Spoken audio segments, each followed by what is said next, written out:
Sorry, gentlemen, ladies and gentlemen, IT got me there. So, once again,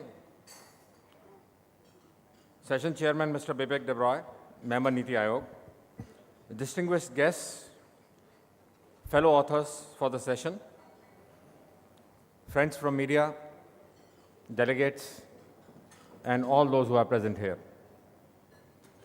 Now, this presentation is house presentation, where we want to come across to the industry, to the international community present here, about aspirations of our system, Indian Railways. What is it that we are looking for when we say ultra high speed? Because today in world, different words mean different things for different people.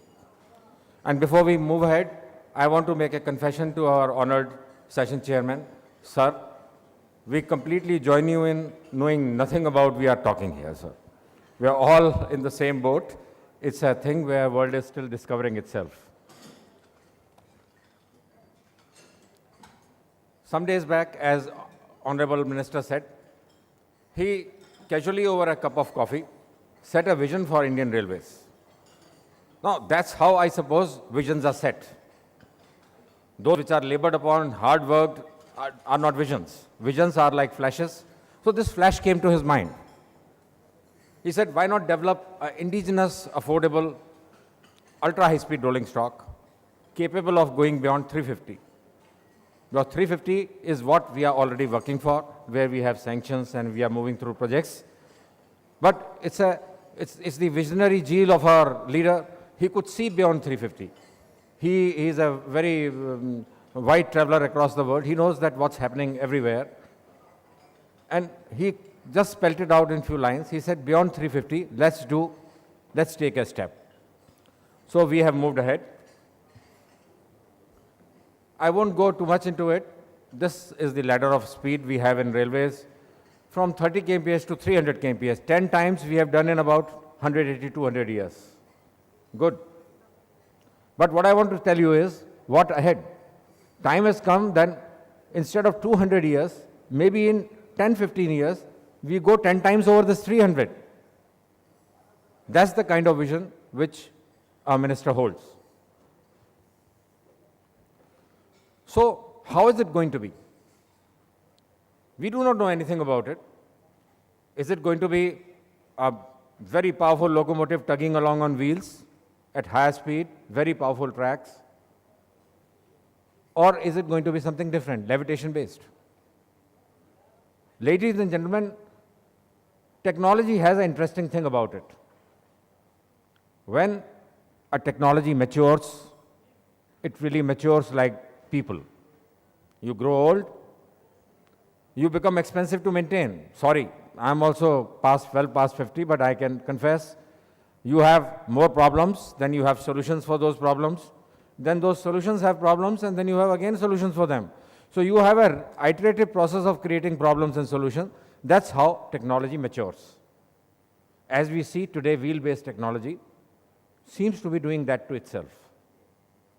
Carry people for 3 days, 2 days, feed them food, give them linen, give them berth to sleep, create people to look after them, create people to supervise them. So it's a business which is going on by itself. How will the revolution come? The revolution will come by breaking through it, by saying, okay, traveling is not the purpose of life. Traveling is just a way to do things. So let's travel quickly and get to doing things. Our long-term expectations from USRA, Ultra High Speed Rail, ownership of design and indigenous production. Now, if you are looking at a system of this size and a transformation over whatever time frame, 10 years, 15, 20, 35, but surely there will be a transformation. Time can be a debate, but there will be. There's no doubt about it. If we don't have ownership, if we don't have an ecosystem for this wide country, it's going to be quite a loss and won't sustain itself. So therefore, sustainability requires that design is indigenous and its production is indigenous. Ecosystem is indigenous. Movement of goods and passengers at maximum speeds of 350 kmph plus. 350 kmph and plus, please don't get disappointed. I know the gentlemen sitting here on the dais and a lot of them in the audience actually were thinking 500, 600, 700, and we keep on reading in newspapers 1800. Well, we are not averse to anything above. Just about bottom line we have in our mind, 350 plus. Journey across country of 3,000 kilometers in 10 hours. Today, a person sitting in Agartala, when he looks at Delhi, it appears like another planet. They grow old traveling towards Delhi, 3 days, 3.5 days. Well, it's a dream. Not every dream comes true, but it's a dream. 10 hours, we come from Agartala. Suddenly, the country shrinks. Substantially lower costs of passenger per kilometer, per GTKM lower cost, lower maintenance requirements and downtime, a system which does not require maintenance. Best is that, but I wish we could get that. Superior safety levels. Normally, with high speed, you associate lack of safety. You see it on the roads, driving fast gets you in an accident. On trains, we have to disprove it. That's one of the things in the mind. And a dream traveling experience. A country with such wide variety where we have on general class trains, on special class trains, going from general second class travel, sorry to mention that, but yes, it's very near to cattle class, to a upper luxury class. In the same country, it may be possible to reduce these gradations and provide all citizens a very pleasurable experience, affordable.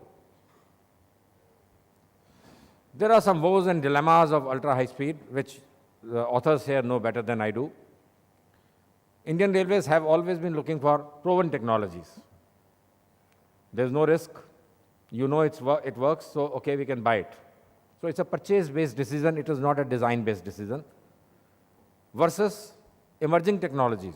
We are growing a tree. We do not know whether it will give some fruits or not, or it will give more birds and all the mess with it.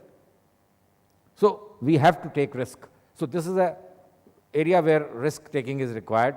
Anybody going forward will need that. That's a problem of this emerging technology. Lower investment than conventional system versus high investment of USRA. USRA is a perceived threat to existing technology. This has been causing flutters all over the world. Wherever ultra-high speed has come, there are road lobbies which are following up and opposing it. There are air lobbies which are opposing it.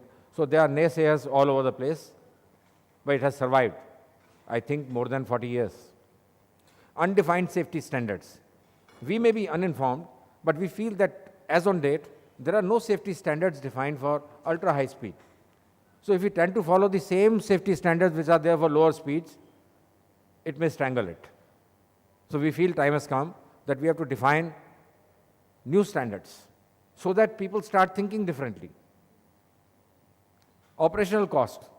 Now, ultimately, if people can't afford it, then it's going to be a showpiece and showcase.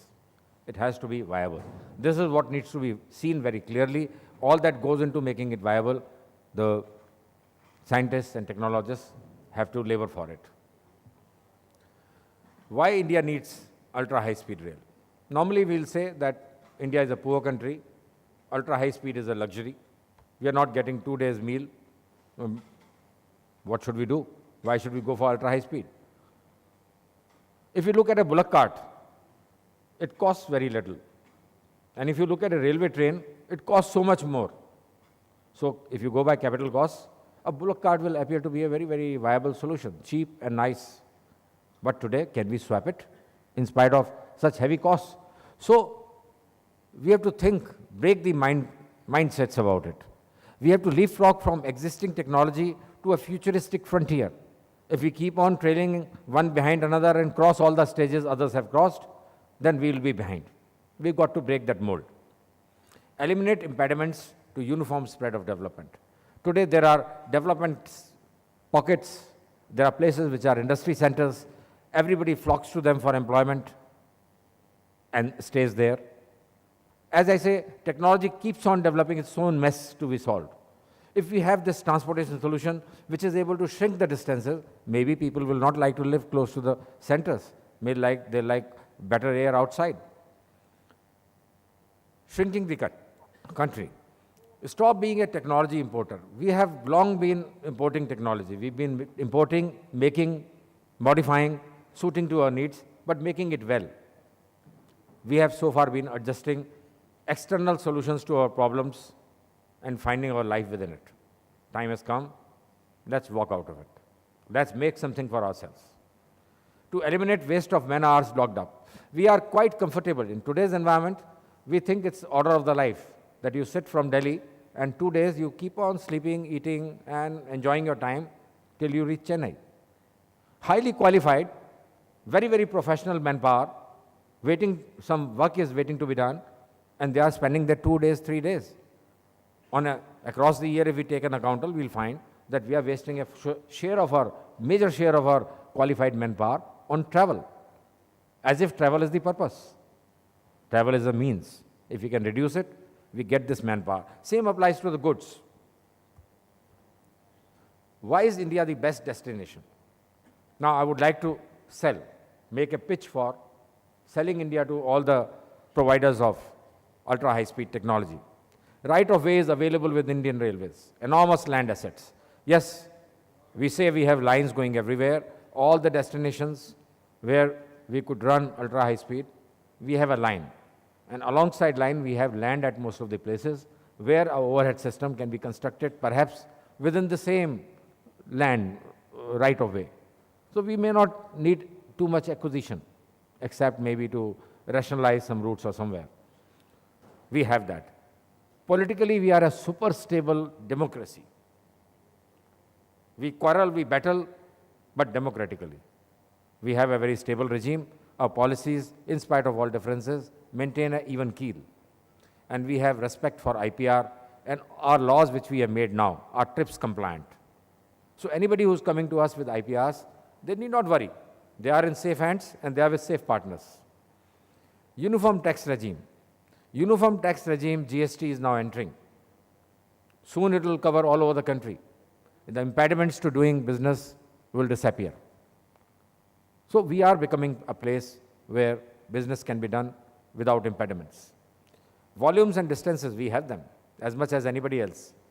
Freedom from transport lobbies, and there is sizable government presence. I must say, in transport sector, we are the crocodiles of this business. So if we want it, it will happen. There are no lobbies to stop us. If government's commitment is available in doing something for railways, believe me, it will happen. Increasing generation base for electrical power, we have surplus with us. We are able to generate electrical power, and we are going in a big way under Modi ji's guidance for renewable power resources. Soon afterwards, we will have so much energy from these sources, we will need some consumption. So, ultra-high-speed rail, which is essentially electricity-based, will have. And public aspirations are rising. Every day, people climb steps and steps. Today, people have heard about ultra-high-speed. Believe me, there are people outside, there are people in the press who are thinking that day after tomorrow you are going to inaugurate a system. The distance which people perceive, there was a time when you utter something, people were agreeing to see a gap of 20 years. Now they don't want to see 20 minutes. Instantly they'll ask you, when are you introducing this? This is the positive pressure which is behind us, which will propel us through all the difficulties. What we can expect from the conference? Generate interest and dialogue about USRA vision at global level. Indian Railways and India were absent from ultra-high speed till about few months back. Now we are there. We are there with a bang. That's what we want to announce here. We are here and we will stay and we will do what all it takes. So please, as you must have seen, I do not know in how many countries the main transport minister, like Minister of Railways, took time out to meet with the authors, to share views and assure them that we are there. So this shows our commitment. We want to create a confluence of minds. It's not snatching ideas from each other. New environments, new places require new changes. Instead of making something and cobbling it again, let's make them together. That's what we are looking forward to. And ultimately, then we make it. Provide an opportunity to global USRA experts to understand Indian aspirations. I hope your visit here will be useful. You will be able to understand us as people as country, I request you that please take time out, go and see. You will feel where your solutions sit in these environments. This is only the beginning. We have expressed, we have floated an expression of interest for levitation type trains. But levitation may be the solution, maybe there are more solutions. We are limiting ourselves at nothing. This is only the beginning. All other technologies for USRA are equally welcome. Even in the participation in the EOI where we are asking for levitation, if people come and give us a non-levitation solution, we are not going to be blind to it. Ultimately, we have to frame our thoughts after that.